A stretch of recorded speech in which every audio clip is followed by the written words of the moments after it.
Salut à tous, c'est Bismart. Alors, on va dire un paradoxe, une discussion enflammée et une passion personnelle. Voilà, je vais dire ça comme ça. Le paradoxe, on va démarrer avec ça. C'est nos écoles de commerce. C'est-à-dire, comment est-ce que ce pays, quand même assez largement anticapitaliste, fait-il pour avoir, c'est le tout dernier classement du Financial Times, les 4 meilleures écoles de commerce d'Europe, pratiquement. Bon, voilà, c'est l'ESSEC qui est avec nous et qui va nous raconter ça. Débat enflammé, comme à chaque fois, Jean-Pierre Petit, président des Cahiers Verts de l'économie. On va d'abord faire le point sur ce qui se joue en ce moment aux États-Unis. Et puis ensuite, Jean-Pierre, il milite pour l'annulation de la dette Covid. Je pense, moi, que c'est joué aux apprentis sorciers et que ce serait une pure folie. Donc, on va voir, on va s'expliquer là-dessus. Et puis ensuite, une passion. Alors, depuis que j'ai découvert ça, c'est... alors. Marque commerciale que vous connaissez forcément, Noroto Midas. Noroto Midas, il répare des voitures.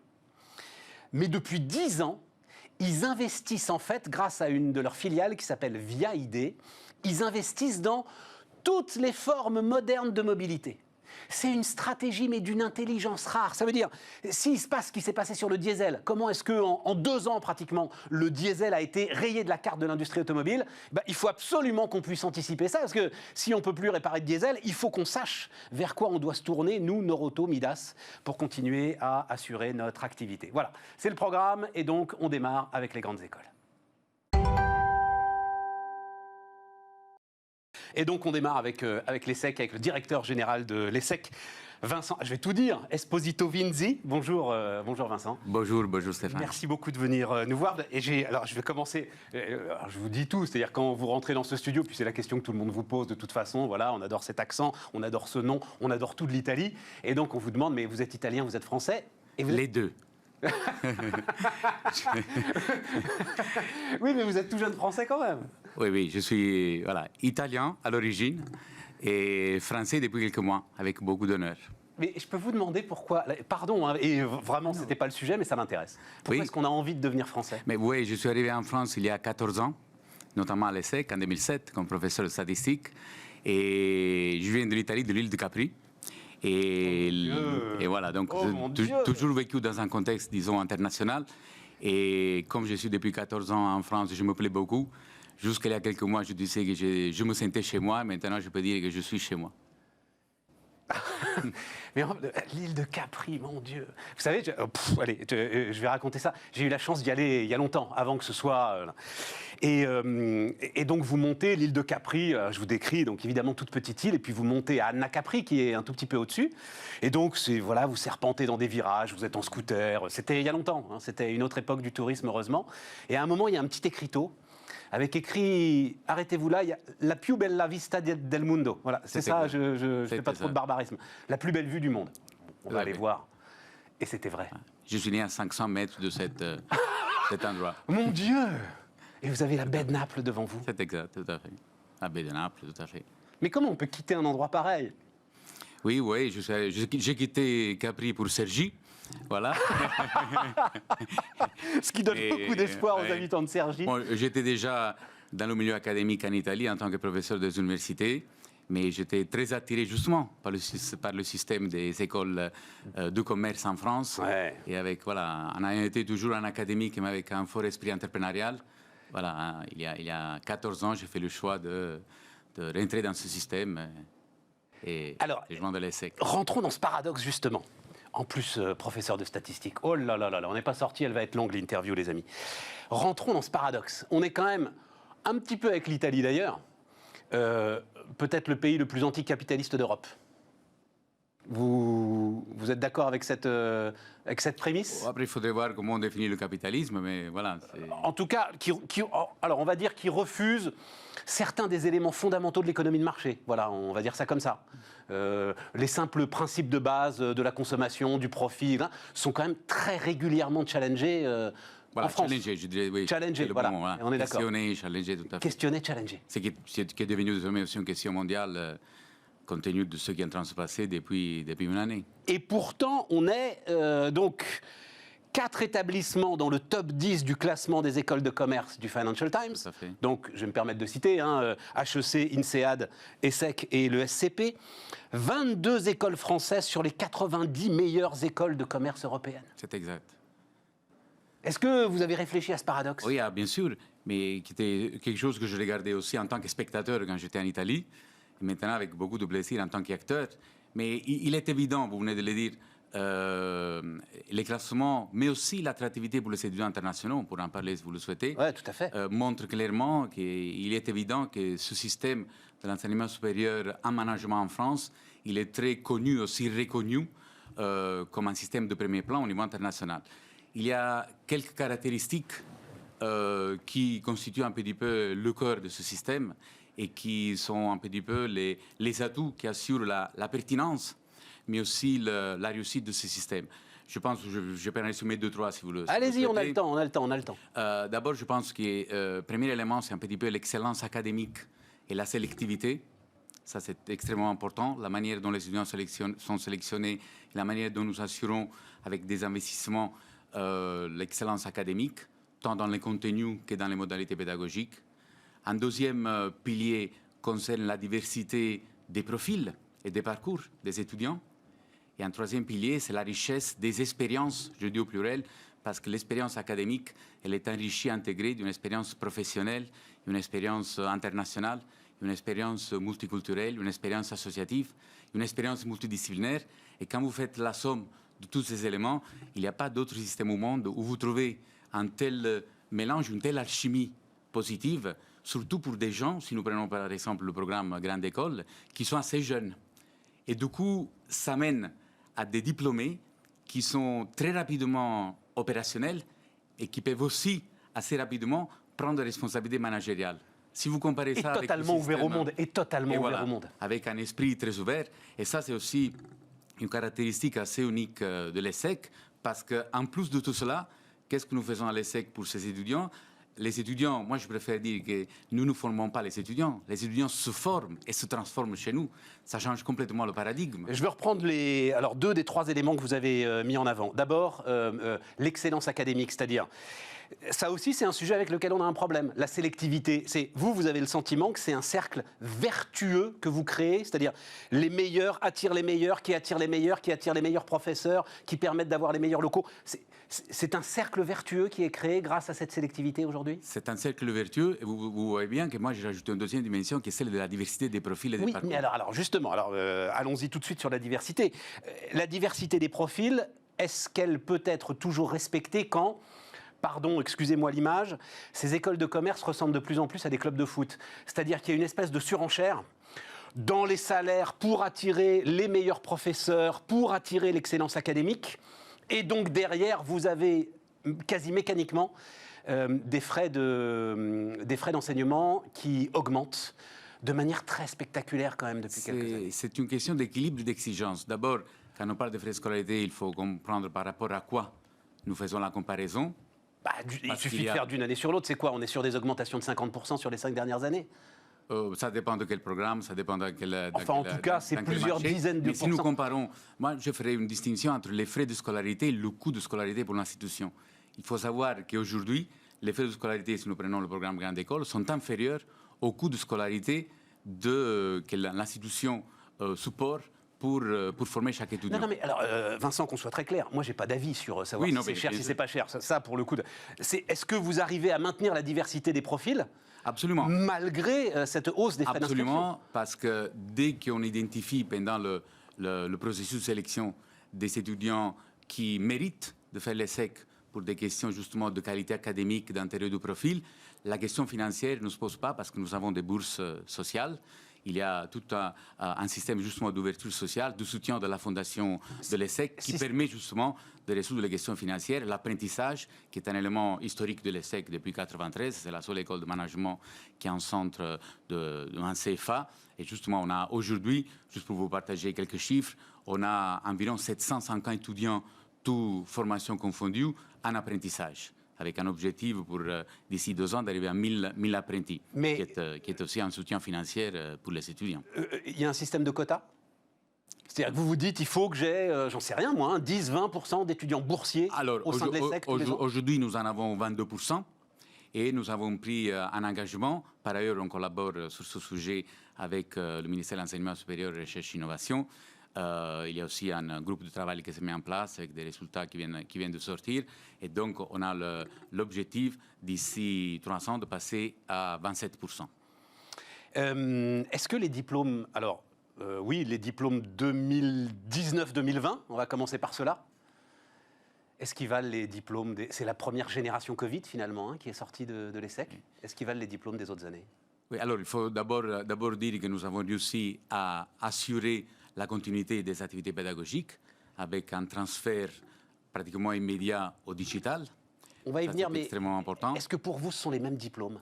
L'ESSEC a fait en sorte d'assurer autant que possible la même qualité des expériences au pluriel pour l'ensemble des étudiants. À savoir aussi que le monde professionnel est aussi en train de changer. Donc, il faut prendre dans chaque situation, qui est bien évidemment une situation malheureuse, on a vécu une année, j'ose dire, morose, difficile, complexe, ça c'est vrai à l'échelle mondiale, mais c'est vrai aussi que le monde professionnel est en train de changer et le monde qui vient ne ressemble pour certains aspects plus au monde précédent. Donc l'expérience que les étudiants sont en train de faire à l'école via le digital, c'est aussi en partie l'expérience qu'ils vont retrouver dans le monde du travail avec du travail à distance, le télétravail, le remote working, qui était jusqu'avant hier même vu avec suspicion en France. Tout à fait. Pas forcément dans d'autres pays, notamment aux États-Unis.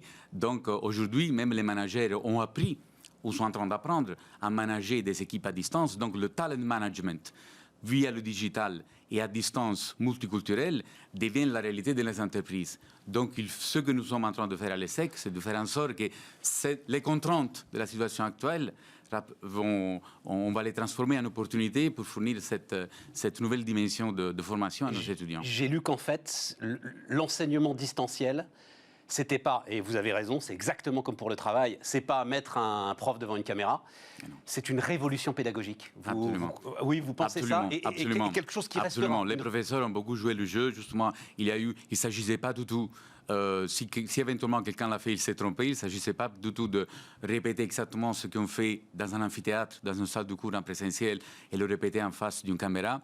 Moi, j'ai fait toujours la comparaison de dire, un professeur, c'est aussi un acteur de théâtre. Quand il rentre dans la salle de cours, il faut, oui, transmettre du savoir, mais c'est aussi partager une expérience et une émotion, c'est extrêmement important. Maintenant, avec la caméra, il est devenu un acteur de cinéma. Ce n'est pas exactement la même chose. Vous voyez, il y a d'autres dimensions qu'il faut aller chercher, donc ça demande de l'innovation pédagogique. Ça demande, on ne peut pas imaginer un cours magistral pendant 2 heures, top-down à l'écran. Il faut faire des séances plus courtes, il faut beaucoup plus d'interaction avec les étudiants, etc. Mais alors c'est ça veut dire que contrairement, c'est parfaitement contre-intuitif, c'est-à-dire que finalement, cette révolution pédagogique pourrait amener plus de proximité entre les professeurs et les étudiants, avec une individualisation beaucoup plus forte de l'enseignement? Oui, c'est un autre type d'engagement, justement, parce que justement, aujourd'hui, il y a une, je dirais, personnalisation, une customisation, justement, de l'enseignement, tant dans le contenu, mais aussi dans les modalités, parce que justement, il y a des étudiants qui peuvent aller à des rythmes différents, et donc il faut voir aussi l'arrivée du digital comme un élément qui est en train de stimuler l'innovation pédagogique. Moi, je dirais que tous ceux qui ont été en train de réfléchir avant, pendant cette période, a subi une très forte accélération. C'est ça le côté positif, si on peut en trouver un dans cette période. Juste question, parce qu'elle se pose, elle est dans l'actualité, vous avez un certain nombre, alors vous avez une pétition qui circule depuis un petit moment maintenant, qui demande un remboursement d'une partie des frais de scolarité. Alors c'est pour l'ensemble des grandes écoles, mais l'ESSEC est évidemment concerné. Votre position, j'imagine, c'est de dire non, on n'a pas dégradé l'enseignement, quoi. Voilà, alors, on n'a pas dégradé l'enseignement. Ça ne coûte pas moins cher aujourd'hui qu'hier, parce qu'on a fait beaucoup d'investissements, notamment dans la technologie. Mais aussi, ce qui est très important, nous souhaitons par contre regarder des cas individuels, c'est ça que nous sommes en train de faire, des cas individuels d'étudiants pour lesquels des familles pourraient se trouver dans de nouvelles situations de détresse financière, et ce sont les cas que nous sommes en train de traiter au niveau individuel. Le Financial Times disait en publiant son classement qu'en fait le financement des grandes écoles de commerce en Europe était de plus en plus difficile. Est-ce que c'est quelque chose que vous remarquez, vous, aujourd'hui, c'est-à-dire un modèle économique... Le modèle économique est en train d'évoluer. Qui est en train d'évoluer et compliqué à tenir. Oui, pendant quelques années, je prends l'exemple des écoles en France, il y avait une partie pas du tout majoritaire, on était, disons, environ 10% de subventions publiques d'exploitation. Aujourd'hui, ces subventions publiques sont en voie de disparition et la disparition de ces subventions est, je dirais, annoncée. Mais en même temps, si je prends l'exemple spécifique de l'ESSEC, qui est la maison dont je porte la responsabilité, malgré cette baisse de subventions publiques d'exploitation, on arrive à avoir un budget à l'équilibre. Il faut savoir que l'ESSEC est une association loi 1901, donc c'est une association à but non lucratif. Ouais. Il n'y a pas d'actionnaires, il n'y a pas d'investisseurs, il y a des parties prenantes. Et il me semble extrêmement important que l'école soit capable d'assurer l'équilibre de son fonctionnement, parce qu'ensuite, on a besoin de faire des investissements. Mais bien sûr. Et c'est là qu'il faut aller chercher des investissements, mais pour le développement. Je ne parle pas d'investissement pour le fonctionnement, mais plutôt des investissements pour le développement. Et notamment le développement digital. Notamment le développement digital. La dernière question, c'est quand même effectivement, et vous avez démarré tout de suite là-dessus, c'est la fermeture des frontières et c'est la difficulté forcément que vous avez eue avec des étudiants étrangers qui représentent aujourd'hui... Alors c'est un sujet extrêmement intéressant. Il faut savoir, ça, on revient à la question sur l'attractivité de ce système, et notamment de l'ESSEC. Nous avons eu cette année beaucoup plus de candidats internationaux pour nos programmes en dépit de la Covid. Pour l'ESSEC, nous avons eu, tout programme confondu, 50% de plus de candidatures qui venaient de l'international. Et pour la grande majorité, dans la fourchette haute de qualité. Ce qui montre qu'on a été plus attractif tout en étant autant sélectif. C'est extrêmement important, c'est justement l'attractivité du système. C'est aussi une question géopolitique, parce qu'il faut savoir que la nationalité numéro 1 parmi les étudiants internationaux ESSEC, ce sont les Chinois. Ensuite, on a les Indiens, les Marocains, les Italiens, les Allemands et les autres. Et du coup, la situation géopolitique, compte tenu des relations, disons, tendues entre la Chine et les États-Unis, la question dans le Royaume-Uni du Brexit, du coup, c'est flou d'étudiants internationaux se tournent de plus en plus vers l'Europe, de plus en plus vers l'Europe continentale et de manière spécifique vers la France. Et en management, nous sommes vraiment, je dirais, au cœur du réacteur avec vraiment beaucoup d'attractivité et des parcours singuliers, aussi avec des stratégies, parce que c'est ça l'intérêt. Ces derniers mois, nous l'avons appelé avec des stratégies, parce qu'après, dans les différentes écoles, on peut avoir différentes stratégies. Et ce que nous sommes en train de faire à l'ESSEC, c'est vraiment de mettre un petit peu l'humain à nouveau au cœur de nos dispositifs, tant pour le digital que pour les questions de l'environnement et sociétal, que pour l'entrepreneuriat et l'innovation. Vincent, alors on est au bout de cet entretien, mais je trouve qu'il y a énormément d'éléments. Enfin, il faut réécouter tout ça et se dire que c'est énormément d'éléments. Si on pouvait les étendre à l'ensemble de notre pays, ouais, on aurait là des réponses et des stratégies qui seraient très, très intéressantes. Enfin, on sent bien qu'il y a une carte à jouer à travers tout ce que vous nous dites. Pour l'Europe, pour la France, dans cette position très particulière aujourd'hui, avec cette excellence académique. Enfin, il y a de quoi être fier, quoi. Et former des leaders de demain qui soient responsables, inclusifs, et prêts.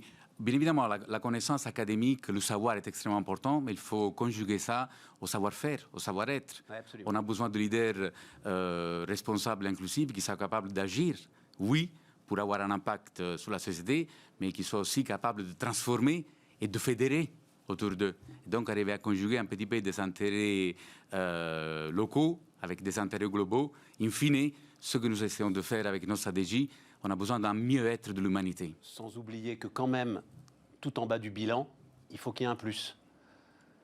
Quel tout bilan? Ça, du bilan de l'entreprise, du bilan de tout, du bilan de l'activité. Voilà. Comment on arrive à conjuguer on est d'accord. Quand on parle de création de valeur, elle est tant économique que sociale. Vincent Esposito Vinzi, donc, était notre premier invité sur Bismart. Merci beaucoup. On repart, les amis. Alors, on repart avec Jean-Pierre Petit, président des Cahiers Verts de l'économie. Salut Jean-Pierre. Salut Stéphane. Donc, tendance de début d'année, voilà, on va un peu tout balayer. On démarre avec quand même l'actualité immédiate, là. Alors, Biden seul au monde, parce que, alors, à moins que tu veuilles commenter la mise à sac du Capitole, mais enfin bon, je pense que tout le monde en a largement parlé. Voilà, c'est des images spectaculaires, mais c'est spectaculaire, mais il n'y a rien de nouveau, enfin, véritablement. C'est des angoisses d'un certain nombre de catégories de la population américaine qui se manifestent de cette façon-là. Mais elles se sont déjà manifestées. La polarisation de la vie politique américaine, elle est même antérieure à l'élection de Trump de 2016. Ouais. Voilà. Donc après... Non, et puis même, elle est... Enfin, parce qu'on l'oublie assez régulièrement. La vie politique américaine est une histoire de violence.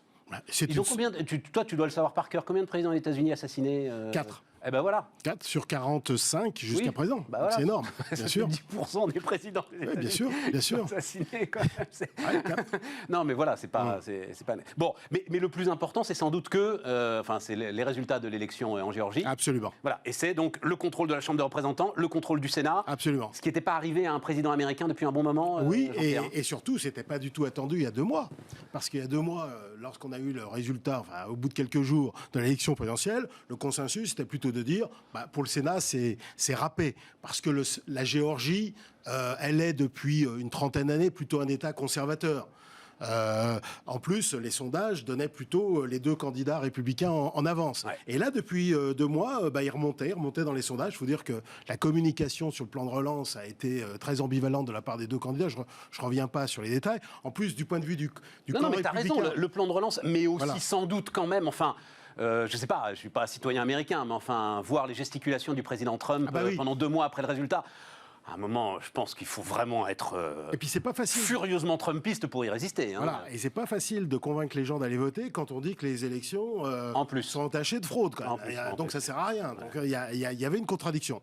Donc Biden a le Sénat et la Chambre des représentants. Qu'est-ce que ça change? Qu'est-ce que ça lui permet de faire? Alors, déjà, immédiatement, il va y avoir un nouveau plan de relance additionnel, en plus de celui qui a été voté juste avant Noël. Donc, juste parce que moi, j'aime bien qu'on donne les chiffres. Voilà. Le premier, c'est 2300 milliards. Non, alors ça, c'est au mois de mars. Oui, mais attends, j'aime bien qu'on donne les chiffres. Bien sûr. 2300 milliards. Voilà. Ensuite, le deuxième, donc là, 908 milliards. 908 milliards. Voilà. Donc, on en est à 3200. Sachant que sur les 2300, ils ont déjà été en grande partie dépensés. Enfin, je veux dire, ils ont, pour l'essentiel, eu leurs effets en 2020. Ouais. Voilà. Bon. Par contre, les 900 milliards, là... Donc 3200 milliards, et ils vont en rajouter encore. Ils vont en rajouter, alors je ne sais pas combien pour l'instant, mais ils vont certainement rajouter, à mon avis, entre 400 et 800. Je donne une fourchette large parce qu'il y a des discussions au sein des démocrates, mais il y aura une grosse partie d'aide aux États fédérés. Il y aura une grosse partie pour prolonger l'aide exceptionnelle aux chômeurs au-delà du 14 mars. Je ne rentre pas trop dans les détails, mais bon, voilà. Il y aura une aide aux PME, il y aura une aide au logement pour les locataires, il y aura une aide pour les étudiants endettés, enfin bref. Ils vont arriver à 4 000 milliards. Si tu cumules tout, oui, bien sûr. Ce qui veut dire que pour cette année... Sur un PIB de quoi? 25 000 milliards à peu près, le PIB des États-Unis. Un peu moins quand même. 21 000 quelque chose, voilà. Donc quoi? 20% du PIB, allez, si on le fait à la louche, quoi. Oui, mais là, tu cumules sur plusieurs années. Ah oui, tu as raison, c'est sur 2 ans. Oui, d'accord. Probablement en 2022. Oui, parce que ça me semblait énorme tout à coup, là. De toute façon, c'est le plus grand plan de relance de toute l'histoire, de toute façon. On n'a jamais vu ça. Même en temps de paix et même de temps de guerre. Donc voilà, on n'a jamais vu ça. Donc, mais on n'a jamais vu ça non plus dans d'autres pays. Enfin, je veux dire, c'est un mouvement mondial. Mais là, ils n'hésitent pas. Ils n'hésitent pas et ils ont plutôt raison. Voilà. C'est pour ça que le marché a bien réagi. Là, j'avais plusieurs investisseurs qui ne comprenaient pas pourquoi. Alors, il y avait des événements du Capitole, plus ça. Ils ne comprenaient pas pourquoi le marché n'était pas un peu plus inquiet, en quelque sorte. Moi, j'ai dit non, fondamentalement... Le marché, il a un horizon de 6 mois. Et à 6 mois, qu'est-ce qu'il voit? Il voit une nouvelle impulsion budgétaire. Voilà. Après, les hausses d'impôts, Biden... Mais attends. L'impulsion budgétaire. Ouais. Relance budgétaire. Dans un climat où rien n'est réglé. Dans un climat où tu es encore aux 3/4 confiné aux États-Unis, dans certains États. Enfin, c'est une mosaïque très, très complexe de confinements divers et variés. En plus, de toute façon. Mais c'est pas arroser le sable? Non. D'abord, le niveau c'est pas envoyer de l'argent à des agents économiques qui, de toute façon, ne savent pas quoi en faire? Non, parce que le taux d'épargne, déjà, depuis son point haut d'avril, il a nettement baissé. Il a déjà nettement baissé? Très, très, très nettement. Beaucoup plus nettement qu'en Europe. Et le degré de restriction des mouvements sur l'échelle fédérale est beaucoup plus faible qu'en Europe. À l'échelle fédérale, n'oublie pas que les États-Unis, c'est un pays quand même beaucoup moins dense que nous, etc. Ils ne sont jamais montés au niveau de confinement que nous, on a eu en France, en Italie, au Royaume-Uni, etc. Sauf dans les très grandes villes, quoi, sauf à New York. Oui, voilà. Et encore, ça n'a pas duré très très longtemps. Ouais. Et là, je pense que là, il y a eu la 3e vague, à partir de novembre. Les vacances de Noël, je pense, il y avait déjà eu un effet Thanksgiving, les vacances de Noël vont... Mais je pense qu'en fonction des mesures qui vont être prises, je pense que ça va se stabiliser, comme d'habitude. Alors, quand? C'est un peu difficile. Fin janvier, début février. En gros, le marché tourne la page parce qu'il y a le vaccin et parce que 6 mois ou plus tard, on est sorti de cette affaire. Et il y a le plan de relance. Donc, en fait, le consensus est encore trop prudent. Je pense que la reprise économique, notamment aux États-Unis, va être beaucoup plus forte que ce que pense le consensus. Mais derrière, Biden seul au monde, ça veut dire aussi donc hausse des impôts, comme tu l'as dit, ça veut dire salaire minimum à $15. Enfin, ça veut dire pas mal d'éléments qui pourrait, alors pour le coup, inquiéter les marchés financiers. Alors, le salaire minimum, je tiens à te le dire, sur les boîtes du S&P 500, c'est quasiment rien. Hein. Voilà, ça ne concerne pas vraiment. Il n'y a que 1,5 million de SMICAR aux États-Unis. Hein. Ouais, c'est ça. Voilà, donc, en fait, ça n'a pas beaucoup d'incidence. En revanche, augmentation du taux d'impôt sur les sociétés de 21 à 28, comme il l'a prévu dans sa plateforme, ça a un impact de environ 6 à 7 points en moins pour les bénéfices du S&P 500. Alors, Biden n'est pas fou. Il sait bien que la situation économique, politique et sanitaire des États-Unis est fragile, donc il ne va pas proposer tout de suite des hausses d'impôts. C'est pas un homme politique français, si tu veux. Hein, voilà. Hein, comme ça, c'est beaucoup plus clair. Vous parlez de la dette publique, comment on va la rembourser, etc. Enfin, non, ça c'est pas possible. Et pareil pour l'impôt sur le revenu, etc. Donc il va repousser ça. Il y avait une autre crainte que tu mentionnes pas, et puis je pense qu'il va composer quand même. Il va pas l'augmenter de 7 points, ça m'étonnerait. Il va peut-être l'augmenter parce qu'il faut bien qu'il satisfasse la gauche du parti, mais 4, 5 points. Ouais. Donc ça peut être jouable si tu veux, surtout si c'est lissé dans le temps. Après, il y a les craintes de re-régulation sur la tech, sur les énergies fossiles, tu vois, sur la banque, voilà, et même sur une partie de la santé. Attends, sur la banque, je te coupe. Oui. J'ai lu un truc, mais surréaliste. Alors, je leur rends hommage, d'ailleurs, je crois que c'est dans les Échos ce matin que j'ai lu ça. Le tout dernier décret autour de la régulation bancaire que veut faire passer Trump et l'équipe Trump, pour obliger, tu as vu ça, pour obliger les banques à financer l'industrie des armes à feu et l'industrie pétrolière. Ouais.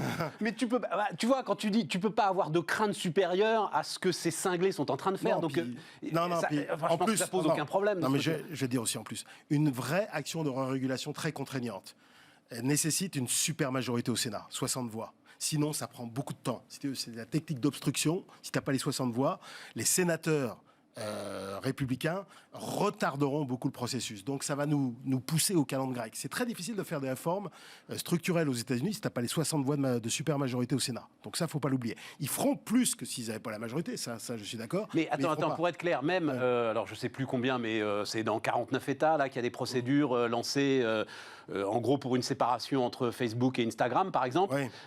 Même pour des mesures comme celle-là, il faut cette super majorité au Sénat. À l'échelle fédérale. Oui, à l'échelle fédérale. Fédérale. Oui, il faut le plus souvent faire des super majorités. Donc il fera quelque chose quand même. Hein. Il y aura des choses là-dessus sur la tech, il y aura des choses sur les énergies renouvelables. Enfin, tu vois, il va faire des choses quand même, mais ça va être beaucoup plus long qu'on ne le pense généralement en Europe. Voilà, c'est pour ça. Il n'est pas sûr du tout que ça inquiète le marché. Enfin, je ne sais pas si Facebook et Instagram séparés, ça fait forcément moins de valeur. Je sais pas. Non, mais... Et sur les énergies renouvelables, alors j'ai lu ça et je voulais ton sentiment. J'ai trouvé ça très très intéressant. Les Américains, en fait, me disait l'économiste qui me racontait ça, vont faire sur les énergies renouvelables, sur la RSE, ce qu'ils font toujours, c'est-à-dire ils vont devenir les champions du monde.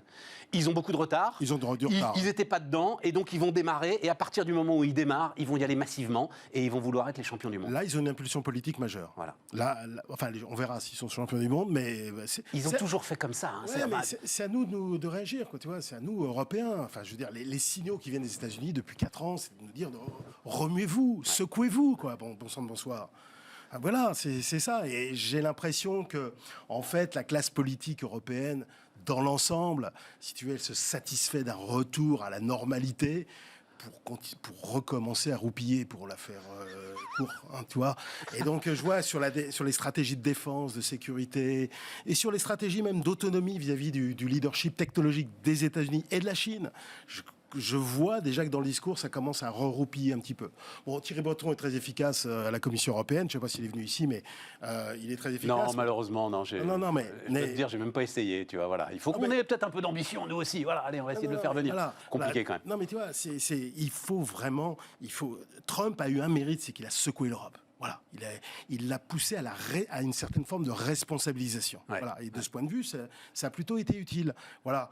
Alors sinon, alors attends, reste sur cette histoire-là. Le traité d'investissement signé avec la Chine, là, sur lequel, alors je sais pas quoi penser, j'ai lu tout et le contraire de tout, mais de ce que je comprends, c'est une volonté forte d'Angela Merkel, justement de profiter de ce moment, de faire exactement ce que tu souhaites que l'Europe fasse, c'est-à-dire de profiter de ce moment où l'Amérique a autre chose à faire pour pouvoir signer avec la Chine quelque chose. C'est que Biden, un type plus normal, revient sur le machin, donc il va peut-être y avoir de la coopération avec les États-Unis. En plus, on ne sait pas exactement quelle va être la forme des relations entre la Chine et les États-Unis, avec Biden, si tu veux. Ouais, exactement. Là, il y a un peu une incertitude. Mon interrogation. Donc, globalement, pour moi, si tu veux, cette histoire de tension politique aux États-Unis, pour moi, c'est une histoire de long terme. de tensions politiques dans le monde riche, dans le monde occidental.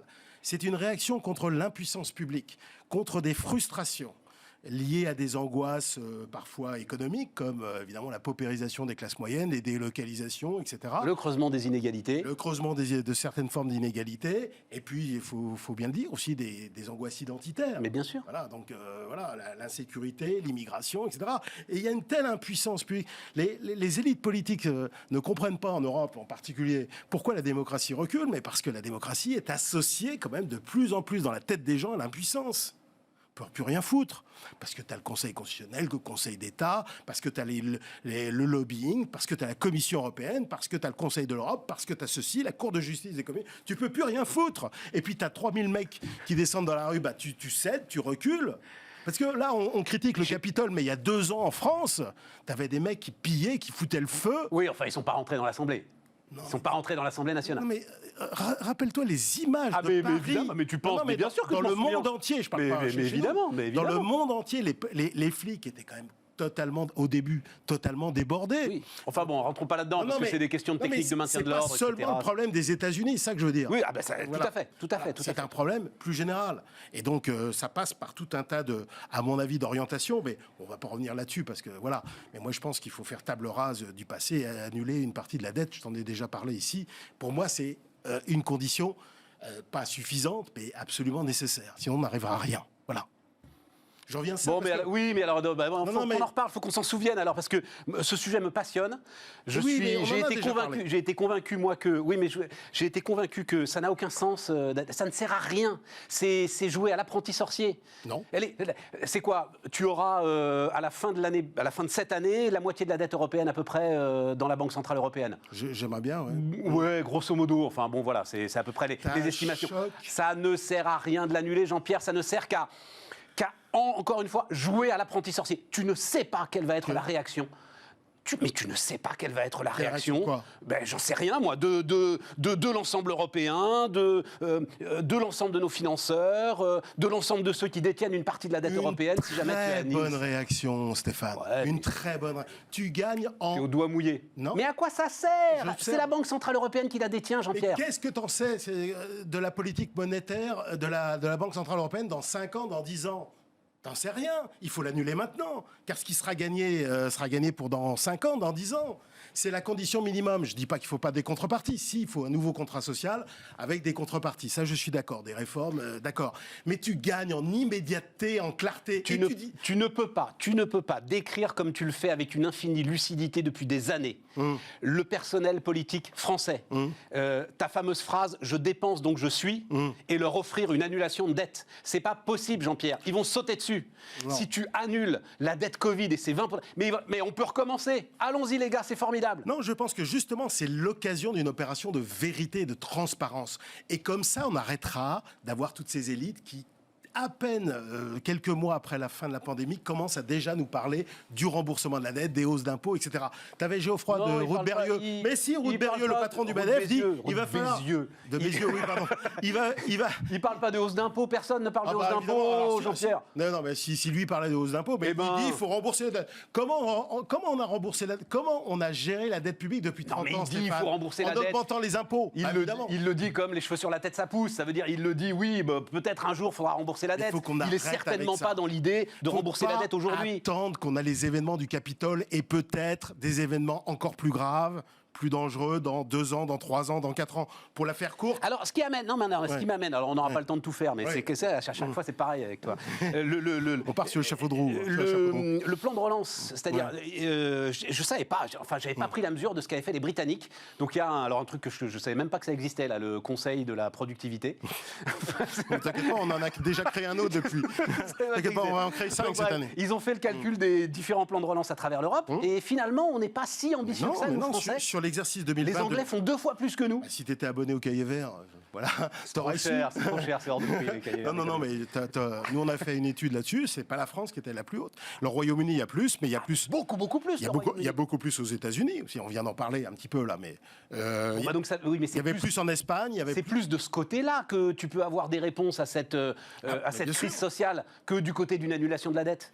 Ben, de toute façon, ça va ensemble pour moi. De toute façon, pour moi, l'annulation de la dette, c'est un des moyens. Mais il y en a d'autres. Tu sais, je suis favorable à l'hélicoptère-monnaie, donc je suis favorable aussi à d'autres modes de transfert de richesse monétaire. Mais pour moi, c'est la table rase. Souvent, je mentionne... Jean-Pierre, tu as travaillé à la Bundesbank, voilà, l'Allemagne éternelle. Voilà, bah justement. L'Allemagne éternelle, comment est-ce qu'elle prendrait une annulation de dette?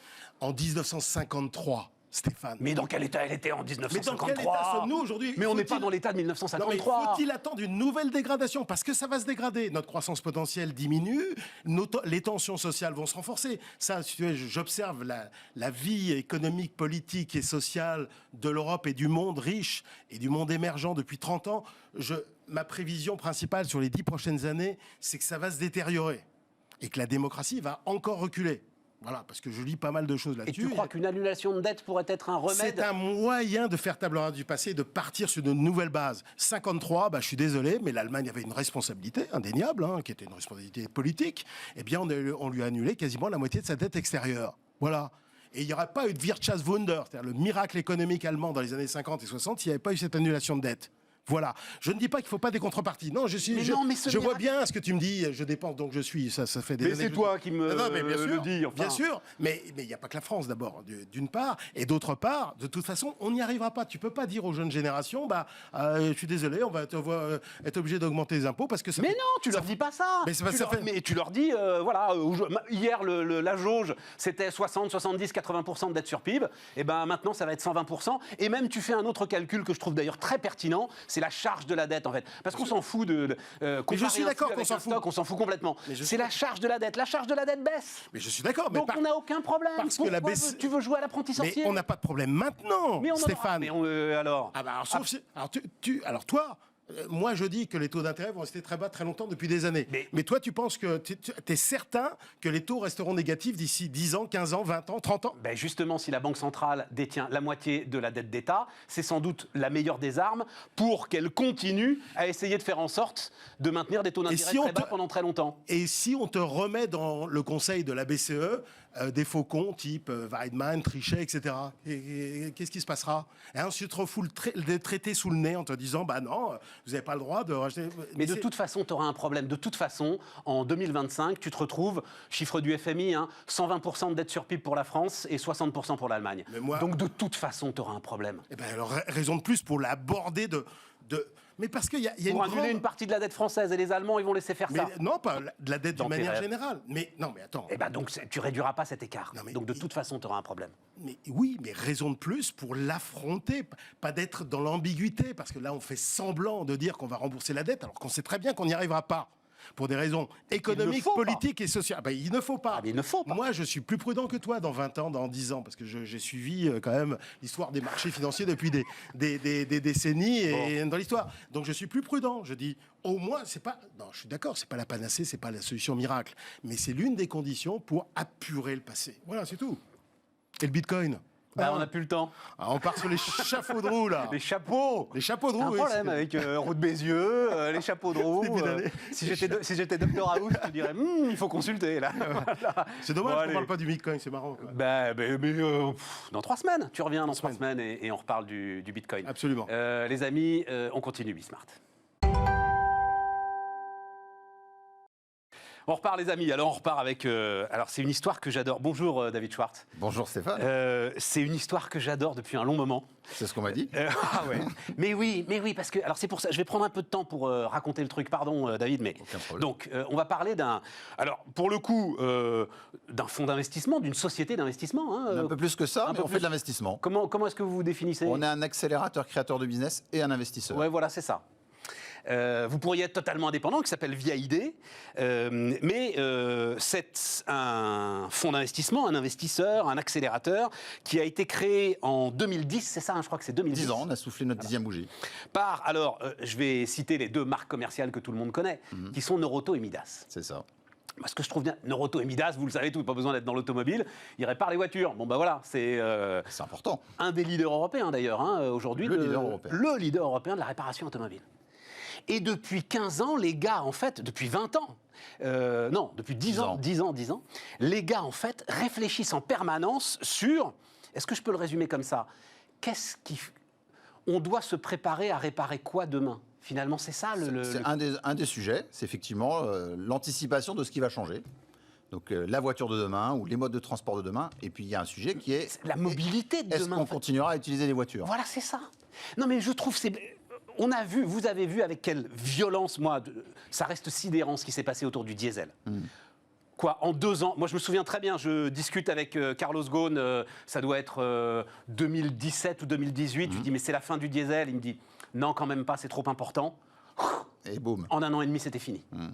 Avec une violence de dingue, et l'ensemble de ceux qui n'avaient pas anticipé. Mais en plus, c'est ça le sujet, c'est que vous ne pouvez pas anticiper de tels mouvements de violence. Ouais, parce qu'il y a beaucoup de choses, il y a beaucoup de facteurs qui jouent. Donc effectivement, les usages, la technologie, et puis on n'est pas seul au monde. Mais non, mais ça veut Donc dire ça bouge vite. ça veut dire qu'il faut faire, c'est le modèle. Ça veut dire qu'il faut, sans même savoir à quoi ça va servir et à quelle échéance ça va servir, comprendre comment la mobilité évolue, et comprendre comment votre métier, votre cœur de métier est capable d'être challengé. Et chercher, tester en C'est permanence. ça, en permanence. C'est notre job. C'est ça.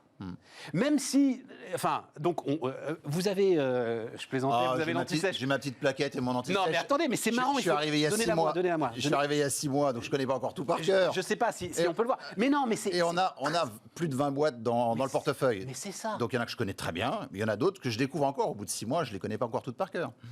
Avec, alors, certaines d'entre elles qui sont très importantes. Hein, Il y en a qui sont connues. Hitch est connu. On est en Indonésie chez Gojek qui est connu en Asie. Hitch, faut dire un mot, parce que c'est connu quand on est à Paris, en Ile-de-France. Oui, dans les grandes villes de province aussi. Ah, ça y est, ils sont développés dans les grandes. Donc, c'est un concurrent d'Uber, voilà, on va le dire comme ça. C'est Uber, mais différent. C'est différent parce que c'est un cible plus jeune, on peut payer en cash, c'est un peu plus flexible. Et c'est beaucoup autour de, à la fois les jeunes, les banlieues, ils sont très bons dans les banlieues, et puis tous ceux qui sortent. Alors en ce moment, avec le Covid, on sort moins. Parce qu'historiquement, ça a été ça, Hitch. Hein, ça a été ramener en banlieue les jeunes gars les week-ends. Voilà, exactement. Ou qui sortent le soir, ou après le resto, après le bar, etc. Ouais, c'est ça. Et aucun taxi voulait y aller. Les taxis y allaient peu, ou c'était mal couvert. Tiens, question là-dessus. Uber, ils sont en train de pivoter. Hein. Ils sont en train... C'est la vie des startups et des grands groupes que de se remettre en question. Vers la livraison de repas. Entre autres. Mais alors là, on sort du scope de Via ID si on s'intéresse à la livraison de repas. Non, parce que la mobilité, c'est de transporter des personnes ou des produits. Et puis parfois, éviter que les gens se déplacent en faisant venir le produit chez eux. Donc on reste dans de la mobilité. La question, c'est effectivement comment on fait bouger les gens et les produits. Et donc le sujet de la mobilité, il est large. Ce qui est intéressant, c'est que dans tous les cas, c'est un besoin essentiel. Là, on va dire 2-3 mots du Covid, parce qu'on ne peut pas même parler du Covid avec ce qui s'est passé depuis 1 an, presque 10 mois, presque 1 an déjà. Avec le Covid, on constate que la mobilité, c'est essentiel.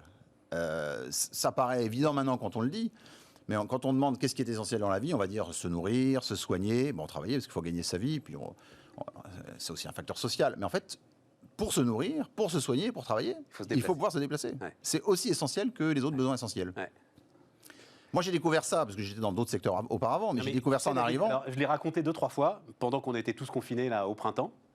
J'ai fait, comment ça s'appelle? C'est une uchronie, c'est ça, hein, une utopie où ça se passe mal. Et donc, c'était en fait, on était, nous, une nouvelle race d'humains, on avait évolué, on ne bougeait plus. Et les seuls qui bougeaient et qui nous apportaient des choses, c'était les livreurs sur des scooters. Tu vois, et tu avais tout à coup une évolution humaine avec si tu avais des jambes, tu allais pouvoir être en mobilité. Mais c'est ça, parce qu'ils sont indispensables. Et puis avec le rayon d'1 kilomètre, on l'a vu. C'est presque le produit. Ouais, absolument. Bon, mais ça nous éloigne un peu de notre discussion. Juste, donc, ça veut dire, par exemple, vous pouvez regarder avec Hitch, tiens, et si nous aussi, on allait pivoter du côté de la livraison de repas? Alors, c'est pas dans notre scope immédiat. On préfère rester dans le transport du quotidien et dans le transport des personnes. Mais transporter des repas, c'est un besoin du quotidien. Ouais. Et si ça vient se substituer au fait que les gens se déplacent, ça peut devenir un vrai métier et ça peut devenir un secteur d'activité qu'on regardera. Je regarde le dernier investissement. Je crois, c'est Cyclofix. L'année dernière, on en fait un peu tous les jours, des petits, des gros investissements. Alors, on est très discret. Mais le dernier investissement significatif, c'est Cyclofix. Avec Decathlon. On a fait une série A ensemble pour lancer Cyclofix à grande échelle. Donc ça, c'est réparateur de vélo. Réparation de vélo. Réparation de vélo, c'est avoir des points de réparation et c'est faire venir des réparateurs là où on se trouve, y compris sur le lieu de travail. Ouais. Et donc ça veut dire, alors vas-y, le boulot de Via ID là-dessus, c'est donc à chaque fois, attention, ça aussi je ne l'ai pas précisé, c'est à chaque fois vous avez d'énormes ambitions. Alors, quand on met un ticket quelque part, moi, c'est écrit sur votre site internet, toujours des leaders internationaux. Alors, on veut des leaders et si possible internationaux. Après, on est lucide et on est pragmatique. Toutes les startups ne deviendront pas des leaders internationaux. Et puis dans un écosystème, il faut des petites boîtes qui peuvent être ultra performantes sur ce qu'elles font, sans devenir des géants.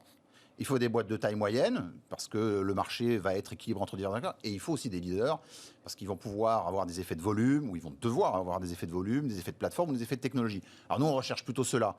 Mais après, on est réaliste, on est aussi humble, et puis on est dans une boîte, une maison mère, qui est une boîte du Nord, qui a construit des géants comme Noroto, mais qui a aussi d'autres branches d'activité moins grandes, mais tout aussi intéressantes. Donc on cherche les grandes boîtes, mais on fait aussi des boîtes de taille moyenne et des plus petites.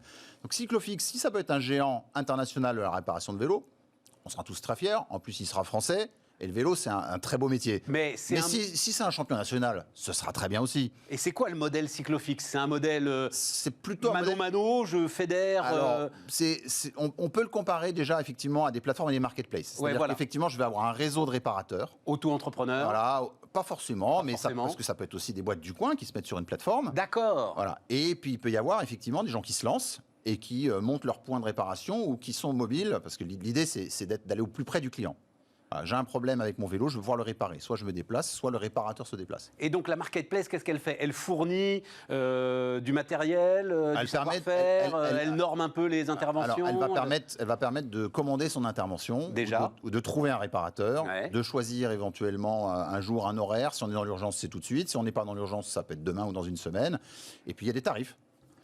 Donc ça va être un peu le site internet et la plateforme de la réparation de son vélo. Et j'ai lu que le sujet avec les vélos, c'est qu'en fait, il va très vite y avoir pas assez de réparateurs. Donc est-ce que vous poussez la réflexion? Voilà, vous poussez la réflexion. Nous, notre job, c'est d'accompagner, créer, accélérer le business. Donc on va donner des conseils, on va peut-être chercher sur le marché à fédérer aussi différents types de business. Après, Cyclofix, on a des entrepreneurs à la tête de la boîte. Ils sont en train eux-mêmes de pousser les gens à se lancer. Ils vont travailler sur des plans de formation.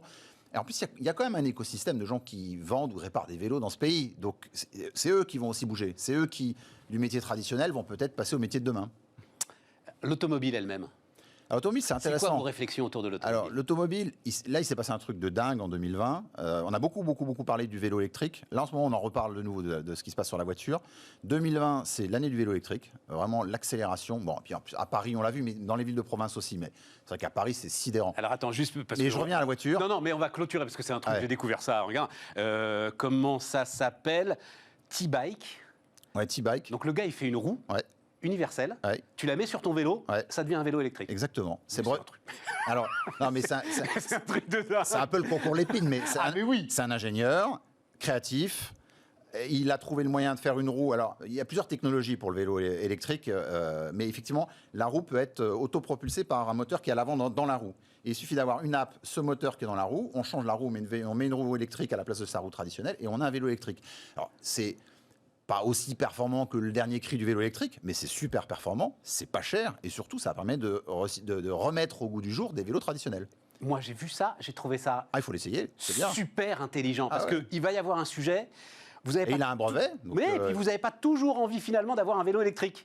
Et le vélo qui tout à coup va être hybride... C'est une possibilité d'avoir effectivement deux vélos en un. C'est aussi une solution. C'est assez dingue. Revenons sur la voiture. La voiture. Ce qui s'est passé en 2020, c'est une accélération fulgurante sur le véhicule électrique. Tout le monde l'attendait, on en parlait. Après, il y avait des débats, hybride rechargeable, le full électrique. Là, il s'est passé un truc, c'est que le full électrique décolle. Les ventes ont fait x2 à x3 dans la plupart des pays européens. L'Europe est repassée devant la Chine. Il y a eu j'ai plus le chiffre exact en tête, mais c'est 1,3 million, 1,4 million de véhicules électriques vendus en Europe, plus que la Chine, alors que la Chine était en train de prendre de l'avance, donc l'Europe repasse devant. Moi, j'ai bon espoir que l'Europe et la France soient les leaders du véhicule électrique demain. Le véhicule le plus vendu en Europe, en France et en Allemagne, c'est un véhicule de Renault. Je vais faire de la pub pour Renault 2 secondes. Zoé. Mais Peugeot est pas loin derrière. Alors, et puis, j'ai beaucoup d'amitié et de respect pour toutes ces marques européennes. Ils ont tous de très bons véhicules électriques. Toi, tu fais de la pub pour Renault, et moi, c'est une de mes marottes. Je rends hommage à Carlos Ghosn. Parce qu'on n'a plus le droit. Donc moi, je rends hommage à Carlos Ghosn. Je reste très neutre sur ces sujets-là. Neutre, moi, je ne suis pas neutre. Moi, 2008, il raconte ça, Carlos Ghosn. 2008. Il a été visionnaire chez Renault. Il a été visionnaire. Renault n'en voulait pas. Il y a toujours des ingénieurs passionnés et intelligents dans toutes les boîtes. Je suis moi-même ingénieur, donc je vais rendre hommage aux ingénieurs. Alors toi, t'as oublié, mais moi, ça me passionnait. Il veut ruiner Renault avec cette histoire de voiture électrique parce qu'il aime que Nissan. Enfin bref, je referme la parenthèse. Voilà. Mais le truc qui me passionne, et ce qui va nous amener sur ta stratégie, c'est qu'il raconte tout en 2008. Il dit aussi, et ça a été ça une erreur stratégique, il n'y a pas de marché pour l'hybride. Parce qu'il dit ça va être trop cher, hybride rechargeable, c'est pas possible, c'est 2 moteurs, etc. Oui, il avait des convictions, des intuitions qui s'avèrent justes. Qui s'avèrent juste, mais... On ne sait jamais vraiment à l'avance, mais Qui s'avèrent c'était juste, bien. mais 12 ans après. Et donc, quand tu as Après, c'est raison... pas un 12 homme seul, hein, j'ai quand même. Non, une on est entreprise, d'accord, on est mais quand tu as d'accord. raison 12 ans après, en fait, quelque part, tu as eu tort. C'est ça, non mais c'est vrai, c'est ça qui est passionnant, vous, dans les choix que Ah oui, vous devez faire. mais- C'est-à-dire, et après, il faut accepter de se tromper. On Mais- fait beaucoup de choix. comment est-ce que tu regardes, par exemple, donc, ok, explosion du véhicule électrique. Bon, mais si ça se trouve, la courbe, elle retombe dans 2 ans. Peut-être. Mais à un moment donné, c'est un mélange de conviction, d'observation. Après, il y a le contexte quand même. Il y a des contextes où c'est plus facile de prendre des risques et d'avoir des intuitions sur lesquelles on est un peu sûr, mais on n'est jamais sûr. Là, on se dit quand même qu'entre le changement climatique, il faut sortir du thermique. Ouais. Ensuite, on voit aussi qu'on va aller peut-être sur des véhicules un peu différents, notamment dans le monde urbain. Dans les villes moyennes ou la campagne, c'est peut-être un peu différent. Ouais, mais absolument. peut-être avoir des véhicules plus petits, des véhicules partagés, des véhicules en libre service. Et là, le véhicule électrique, ça coche un peu toutes les cases. Il y a 12 ans, c'était compliqué de le dire et de le savoir. Là, aujourd'hui, c'est un peu moins compliqué de le voir et de l'anticiper. Et alors, comment est-ce que via idée, enfin, où est-ce que j'investis là-dedans? Alors, Parce qu'il y a nous, des tas de portes d'entrée pour Alors, les nous, on se véhicules dit deux électriques. choses. Notre métier chez Mobvia, qui est notre maison mère, et Via Idée est là pour nourrir la stratégie de Mobvia, c'est d'amener des solutions aux gens, pour faire simple. On est dans la mobilité du quotidien, on est dans la mobilité durable, ça fait partie de l'ADN de la boîte, c'est une ardente obligation maintenant que d'être écolo, propre, bas carbone. Donc nous, ce qu'on regarde dans le véhicule électrique, c'est comment les cartes vont se redistribuer. Notre métier à nous, c'est plutôt d'apporter des services et d'accompagner une fois qu'on a acheté la voiture. Ouais. Bon, bah, une fois qu'on a acheté une voiture électrique, il va y avoir plein de choses à faire. Déjà, la deuxième chose qu'on achète après un véhicule électrique, c'est une borne de recharge Et oui. à domicile ou au travail. Où il va y avoir, Et donc, vous tout un tas pourriez de investir services. là-dedans, par exemple? On pourrait investir dans ces secteurs-là. Alors après, nous, on ne fait pas que de l'investissement. On peut aussi faire des partenariats stratégiques. Mais oui, on va le regarder. C'est hyper capitalistique quand même, hein, les bornes de recharge. C'est un Alors, truc... Il y a le réseau, mais il y a l'exploitation du réseau. Nous, on sera peut-être davantage sur l'exploitation du réseau. Après, il y a les très grosses bornes qui coûtent très cher, mais il y a des bornes plus petites qu'on met à domicile. Ensuite, il y a des nouvelles technologies qui vont arriver, qui seront peut-être plus appropriées à l'usage du quotidien ou à des PME plutôt qu'à des grandes collectivités ou des grandes entreprises. Les grandes collectivités et les grandes entreprises, c'est un métier. Les particuliers et PME, c'est un autre métier. Bon, nous, on ira peut-être plutôt sur celui-là. Mais je ne préjuge de rien. Notre métier à nous, c'est d'anticiper, de prendre des risques, puis à un moment donné, d'investir. Après, on n'ira peut-être pas tout seul. Ce qui est intéressant dans le business moderne, Non, c'est mais qu'on c'est fait, passionnant. on fait de moins en moins les choses tout seul. C'est passionnant. On peut faire des partenariats. Et en regardant et en étant sans arrêt branché avec ce qu'il y a de plus moderne, de plus innovant, de plus imaginatif, de plus fou. Enfin, j'imagine que vous devez recevoir des dossiers complètement on a dingues des de dossiers temps en fous. temps. Alors, on est humble, on essaie d'être réaliste. Donc de temps en temps, les dossiers fous, on essaie d'être prudent. Oui, mais au moins tu les une fois, regardes. mais une fois de temps, alors on Tu les t'en regarde. nourris. Mais Alors, on voilà, les c'est regarde. ça, tu On les t'en regarde. nourris. Ça, c'est systématique. Et une fois de temps en temps, on y va. Justement, ça a été un truc, ça, à la sortie du premier confinement. C'est le patron de Peugeot qui est venu là, Jean-Philippe Imparato, disant l'autopartage, l'autopartage. Tout à coup, on est bien content d'être tout seul dans sa voiture, d'être en sécurité, et donc c'est un changement d'environnement. Oui ou non? Vous avez, alors avec Drivey, Oui, alors c'est plus Drivey d'ailleurs maintenant, C'est Gutterhound qui a. Il y a eu un leader acteur mondial voilà. qui a repris le Drivey en France. C'est vrai que sur l'autopartage, quand il y a une crise sanitaire et le Covid, c'est plus compliqué. D'abord, on espère tous en sortir. Donc, et nous, on le constate, hein, entre le premier et le deuxième confinement, tous ces business qui sont fortement impactés par la crise sanitaire, ils sont repartis entre les deux confinements. Ouais, c'est ça. Donc moi, je suis assez sûr que ça va repartir après, parce que on a besoin de bouger, je l'ai déjà dit, c'est essentiel de devoir se déplacer sur des courts ou des longs trajets. Ensuite, pas que les jeunes, on a tous envie de voyager ou de se déplacer autrement, et pas nécessairement posséder une voiture, pas nécessairement avoir à se poser la question de faut l'entretenir, et quand est-ce que je la change, et ceci, cela. On va peut-être plus vers de la location d'une part, et on va peut-être beaucoup plus vers du partage. Après, pas tout le monde. C'est là que le monde se complexifie, c'est une réalité. Mais en fait, tu crois Il n'y aura que pas une solution unique pour tout le monde. c'est ça. Voilà. C'est une une- partie c'est de la une lame de- population. c'est une lame de fond. Le partage, c'est une lame de fond. C'est une La lame de location ou d'avoir des solutions de je le veux pendant 1 heure, ou je le veux pendant 1 jour, ou je veux un véhicule pour 1 mois, et pas avoir un véhicule, plus un parking, plus m'occuper de mon véhicule 365 jours par an. Il y a une partie de la population pour laquelle ce sera encore un besoin ou une envie. Et il y a une partie de la population, ce sera ni un besoin ni une envie. Donc il faudra d'autres solutions. Tu as prononcé le mot de location. Alors eux, pour le coup, ils prennent des coups. Oui, parce qu'ils étaient notamment dépendants du tourisme, etc. Exactement. Et puis ce sont un modèle qui est assez ancien, qui va changer. Quand on va dans une agence de location traditionnelle, nous on regarde les nouveaux acteurs de location, parce qu'il y a des nouveaux acteurs qui arrivent. Et ils ont fait le même raisonnement que toutes ces startups sur beaucoup de ces métiers. ils se sont dit, c'est quoi, je vais être vulgaire, qu'est-ce qui est chiant dans Ouais, la bien question sûr. d'une voiture? Alors, on regarde les irritants. Voilà. Quand on parle correctement, on dit non, les mais bon, irritants. moi, j'étais dans la distribution, je suis un ingénieur, de temps en temps, je parle mal. Donc, C'est d'aller chercher la voiture. voilà, c'est d'aller chercher la Et voiture, de c'est la de faire la ramener. queue, Oui, bien sûr. c'est la clé, c'est payer, etc. Et là, il y a des petits gars ou des jeunes femmes, des jeunes hommes qui vont arriver, ou moins jeunes d'ailleurs, avec tout est dans une app, c'est prépayé, la voiture elle s'ouvre avec le téléphone, elle se déverrouille avec le téléphone, on démarre en appuyant sur un bouton et on la redépose et on repart. Ouais. Ça change la vie. Ouais. Donc, si les acteurs traditionnels se mettent pas, alors il y aura de la place pour plusieurs acteurs, il restera des acteurs traditionnels, mais ils peuvent se faire doubler, ils peuvent se faire ringardiser disrupter, comme on dit, par ces nouveaux acteurs. Et ça va se produire. Et alors, les autres moyens de locomotion, les trottinettes, les roues, Alors, c'est intéressant les trottinettes. Moi, j'ai découvert, je ne le savais pas, de temps en temps, je regarde les chiffres, je ne me refais pas. Il s'est vendu l'année dernière plus de trottinettes électriques que de vélos électriques en France. En fait, la trottinette électrique, c'est fabuleux. Parce que dans certains usages, c'est le meilleur compromis. Si on doit faire transport en commun et un petit bout de trajet avant ou après, la trottinette électrique qui se plie, qu'on prend sur l'épaule, c'est génial. Le vélo qu'on plie, c'est demi-génial. Le vélo qu'on plie pas, c'est pas possible. Pour l'instant, c'est pas possible. Peut-être que dans 10 ans, on aura des transports en commun adaptés au fait de mettre des vélos devant, derrière, etc. Mais pour l'instant, la trottinette, c'est vachement pratique. Et la trottinette électrique, pour faire 2, 3, quelques kilomètres, c'est parfait. Donc c'est un marché en plein boom.